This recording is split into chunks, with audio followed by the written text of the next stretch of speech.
April 11, 2016 మహారాష్ట్రకు చెందిన police inspector Ashwini Jayakumar Bidre కనిపించకుండా పోయిన రోజు. ఏప్రిల్ 11, 2025 ఆమెను చంపి ముక్కలు చేసిన సీనియర్ పోలీస్ ఇన్స్పెక్టర్ అభయ్ కురుంద్కర్కు విధించబోయే శిక్షను రిజర్వ్ చేసిన రోజు. ఎంత యాదృచ్ఛికమో చూడండి.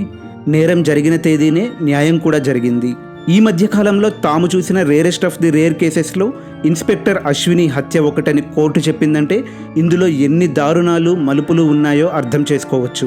మనిషి చచ్చిపోయింది, కానీ శవం ఇప్పటికీ దొరకలేదు. అసలు హత్య జరిగిందని చెప్పేందుకు ఎలాంటి ఆనవాళ్లు లభించలేదు. అయినా సరే UY అనే రెండు అక్షరాలు కేసు గుట్టును విప్పేశాయి. ఈ కథను చివరిదాకా వింటే వ్యవస్థను కాపాడాల్సిన చేతులే దాన్ని ఎంతలా నాశనం చేస్తున్నాయో అర్థమవుతుంది. ఇప్పుడు 20 ఏళ్ళు వెనక్కు వెళ్దాం. మహారాష్ట్రలోని కొల్లాపూర్ జిల్లాకు చెందిన అశ్విని బిద్రేకు 2005లో రాజు గోరే అనే వ్యక్తితో వివాహమైంది. ఆ తర్వాత ఏడాదికి ఆమె పోటీ పరీక్షల్లో విజయం సాధించి SIగా ఎంపికయ్యారు. డిపార్ట్మెంట్లో చేరాక ఆమెకు సీనియర్ పోలీస్ ఆఫీసర్ అభయ్తో ఏర్పడిన పరిచయం వివాహేతర బంధానికి దారితీసింది. ఈ విషయం తెలియడంతో అశ్విని భర్త రాజు కూతురితో కలిసి ఆమెకు దూరంగా బతకడం మొదలుపెట్టాడు. 2013లో అశ్విని పదోన్నతిపై ఒంటరిగా నవీ ముంబై వెళ్ళిపోయింది.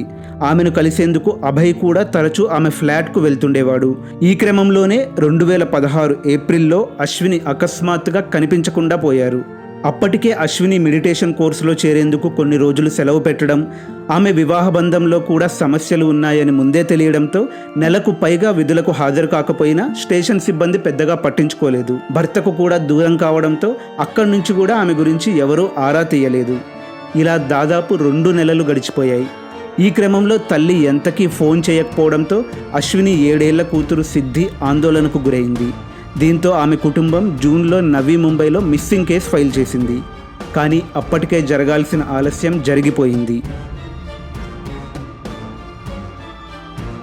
రాజు తన కూతురు సిద్ధితో కలిసి వెళ్ళి అశ్విని ఫ్లాట్ తాళం పగలగొట్టాడు. లోపల అశ్విని ల్యాప్టాప్లో అభయ్తో బంధం గురించి మరింత సమాచారం అతడికి తెలిసింది. అశ్వినికి ఏదో కీడు జరిగిందని రాజుకు అర్థమైపోయింది. వెంటనే వారు సీనియర్ ఇన్స్పెక్టర్ అభయ్తో పాటు అతడి చిన్ననాటి స్నేహితుడు మహేష్ ఫల్నీకర్, మరో 2 పైన అనుమానం ఉందని కేసు పెట్టారు. పోలీసుల విచారణ మొదలైంది. నెలలు గడుస్తున్నాయి. ప్రజల్లోనూ దీనిపైన చర్చ ప్రారంభమైంది. ఒత్తిడి పెరగడంతో 2016 డిసెంబర్లో అభయ్ను పోలీసులు అరెస్ట్ చేశారు.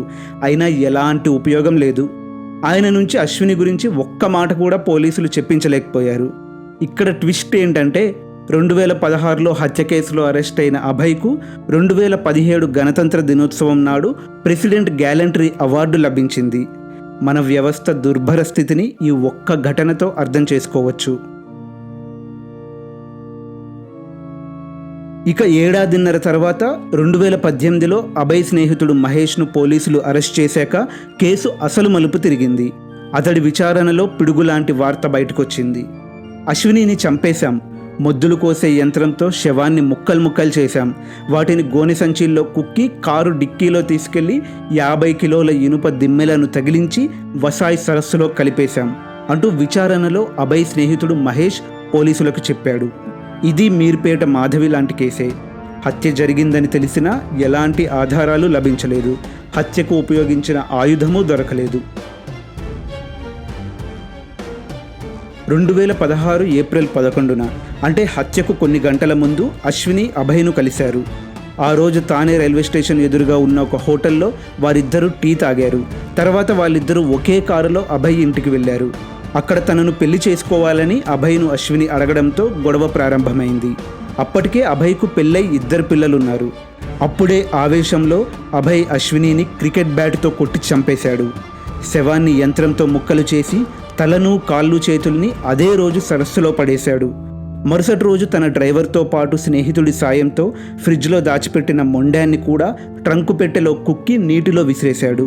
ఇక్కడి నుంచే అసలు కథ మొదలైంది. అశ్విని DNA ఆనవాళ్లు కూడా దొరకకుండా కారుతో పాటు తన ఇంటికి కూడా అభయ్ పెయింట్లు వేయించాడు. అశ్వినిని చంపేసినా కూడా ఆమె బ్రతికే ఉందని నమ్మించేందుకు అభయ్ ఒక పథకం వేశాడు. ఆమె ఫోన్ నుంచి ఆమె మాట్లాడినట్లుగానే అశ్విని మరిదితో చాటింగ్ చేశాడు. ఆ అతి తెలివితేటలే అభయ్ కొంపముంచాయి. నా మానసిక ఆరోగ్యం బాగోలేదు, ఓ 5-6 నెలలు ఉత్తరాంచల్ లేదా హిమాచల్ ప్రదేశ్ వెళ్ళాలనుకుంటున్నా అంటూ అశ్విని చెప్పినట్లుగా అభయ్ మెసేజ్ చేశాడు. ఆ చాటింగ్లోనే పోలీసులకు ఏదో తేడా కనిపించింది. అశ్విని కుటుంబ సభ్యులకు పంపిన అనేక మెసేజ్లను పోలీసులు చూశారు. అందులో యు అంటే YOU అనాల్సిన ప్రతి చోట ఆమె యు అనే అక్షరాన్నే ఉపయోగించారు. తన మరిదికి వచ్చిన మెసేజ్లో మాత్రం హౌ ఆర్ యూకి బదులుగా హౌ ఆర్ యు అంటే YOU అని వచ్చింది. ఇది వారికి అనుమానాస్పదంగా కనిపించింది. అభయ్ ప్రతిసారి YOU అనే వాడతారని పోలీసులు కన్ఫర్మ్ చేసుకున్నారు. ఆ చిన్న తప్పుతో కేసులో అతి ముఖ్యమైన సాంకేతిక ఆధారం పోలీసులకు లభించినట్లయింది. అశ్విని అదృశ్యానికి ముందు అభయ్తో కలిసే ఉన్నారని సెల్ ఫోన్ సిగ్నల్లు చెబుతున్నాయి. అదృశ్యమయ్యాక కూడా అందరినీ మభ్యపెట్టేందుకు అభయ్ ఆమె ఫోన్ నుంచి చాట్ చేశాడని మెసేజ్లు చెబుతున్నాయి. అలాగే బ్యాటుతో అశ్విని తలపై అభయ్ కొట్టి చంపినట్లు అతడి స్నేహితుడు మహేష్ చెప్పాడు. కానీ అతి ముఖ్యమైన శవం, హత్యకు ఉపయోగించిన సాధనం మాత్రం దొరకలేదు. మరోసారి సరస్సులో వెతికేందుకు నీటి అడుగున స్కానింగ్, ఓషనోగ్రఫీ, శాటిలైట్ చిత్రాల సాయం తీసుకున్నారు. అయినా ఫలితం లేదు. అయితేనేం, దొరికిన ఆధారాలతో కోర్టు సంతృప్తి చెందింది. అత్యంత పకడ్బందీగా ఆమె హత్యను ప్లాన్ చేశారని నమ్మింది.